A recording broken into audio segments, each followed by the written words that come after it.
50 years ago, a man in rural West Virginia could catch rain off his barn roof, burn his brush pile on a Saturday morning, butcher his own hog, and put up a shed on his back acre without asking a single soul for permission. Not one of those things would have raised an eyebrow. Today, every one of them could land you a fine, a court date, or both. Number 2 on this list.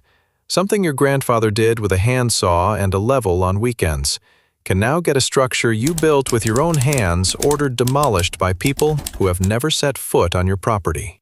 Hit subscribe, because what you're about to hear might change how you think about land you already own. Let's count them down. Number 5. Collecting rainwater. In 1975, families across Appalachia set barrels under their eaves and caught whatever the sky gave them. The water smelled like tin and green moss in June, and by August, it was cold enough to shock you when you splashed your face after a day in the field. Nobody tracked it. Nobody taxed it. The sky opened, the barrel filled, and life went on. Then, Western water law reached east. States like Colorado, Utah, and Oregon began enforcing prior appropriation doctrines, 19th-century frameworks that classified rainwater as the property of downstream water rights holders before it ever hit your barrel. Colorado didn't legalize basic rooftop collection for residential use until 2016.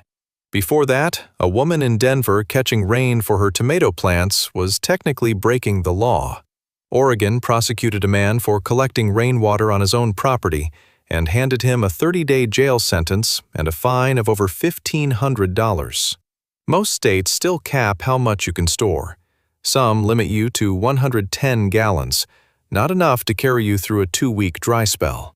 Others cap at 2,500. Anything over that requires a permit, a compliance review, and in some jurisdictions, a licensed contractor to sign off on the setup.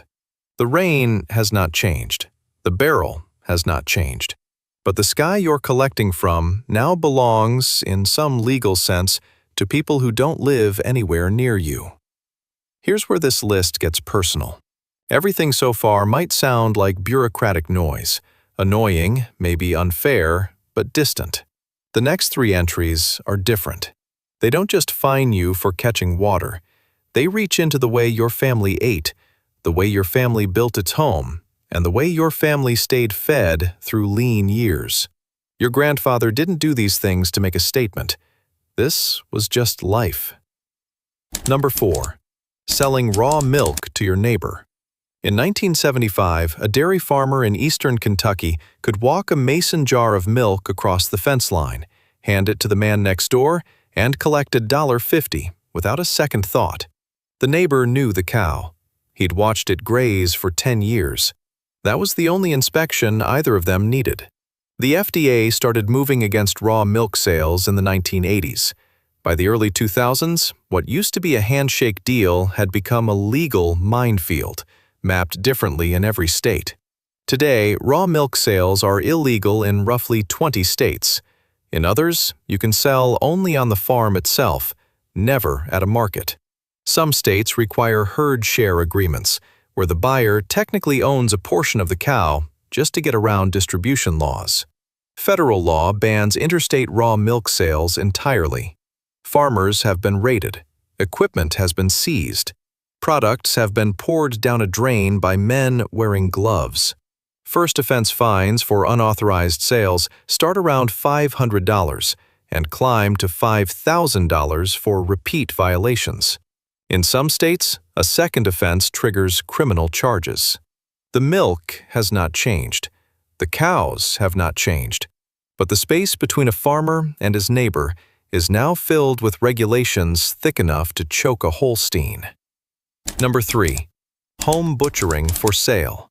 A hog killing was a community event in Appalachia. Families gathered in late November, the air sharp with cold, wood smoke rising before dawn. The men handled the slaughter. The women packed sausage into casings and rendered lard in cast iron. And before the day was done, neighbors walked home with cuts tied in brown paper.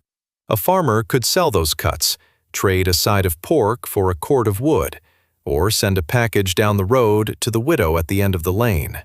No inspector, no paperwork, just the work. Today, selling meat processed outside a USDA-inspected facility is illegal in virtually every state. Custom-exempt processing, where an animal is slaughtered for the owner's personal use, still cannot be sold or given away outside the immediate household in most jurisdictions. Building a USDA-inspected processing facility costs a minimum of several $100,000. A single sale of uninspected meat can carry a fine of $10,000 per violation. A farmer in Tennessee was fined $7,200 in 2018 for selling sausage from hogs raised on his own land, processed in the same smokehouse his father and grandfather had used since the 1950s. The hog has not changed. The knife has not changed. But the hand holding the knife now needs a federal inspector watching over its shoulder. Notice the shape of this.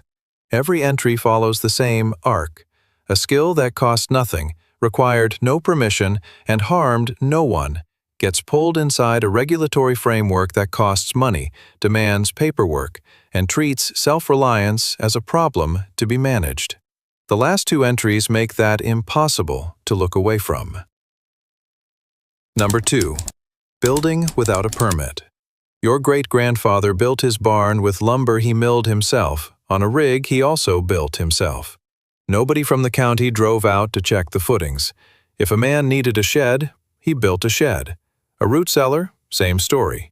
Putting up a structure with your own hands on your own land was the most basic expression of owning property in rural America. Today, nearly every county requires a building permit for any structure over a certain size, often as small as 120 square feet. A serious chicken coop needs approval.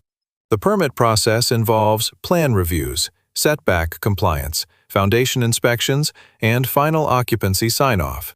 Fees run from a few hundred to several $1,000s, depending on the county. Building without one can mean fines, forced demolition, and liens against your property. A couple in rural North Carolina were fined $12,000 and ordered to tear down a woodshed and a chicken coop they had built over 15 years.